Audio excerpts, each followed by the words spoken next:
For number 19, you're going to be given the volume, you're going to be given the height, and asked to find the radius of a right cylinder.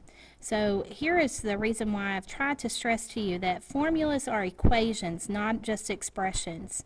So if you've been in the habit of just writing the volume of a right cylinder and just writing pi r squared h all the time, remember it's V equals pi r squared h. So I try to always show you and model for you that you should be writing V equals when you're writing those formulas. So when you write it as an equation, now you have a place to put that volume that's being given. It's on the left side of your equation. So since I'm given the volume, I'm going to put 1,614.48 pi on the left side of the equation.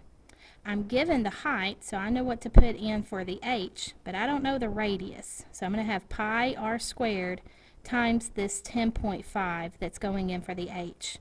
But if you'll notice, my formula, my equation, only has one variable, so I can solve for r since it's the only variable in the whole equation. Since I have a pi on both sides of the equation, I can divide both sides by pi to undo that multiplication. We used division, and so the pi will simply cancel out at both sides since pi divided by itself is just 1. So now I have 1,614.48 on the left side without a pi. On the right side, I'm going to put that coefficient 10.5 in front of the r squared. Since it's multiplication, the order doesn't matter. So before I can solve for r, I want to get this r squared by itself. So I'm going to get rid of the 10.5 by undoing the multiplication between it and the r squared.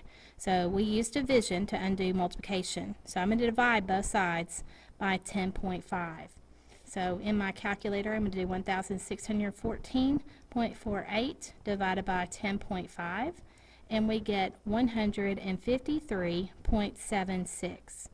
The 10.5 and the 10.5 cancel since a number divided by itself is just 1. Now that's not my radius, that's the radius squared. So we know at that point to undo squaring, we have to do the square root. And what we do to one side, we have to do to the other.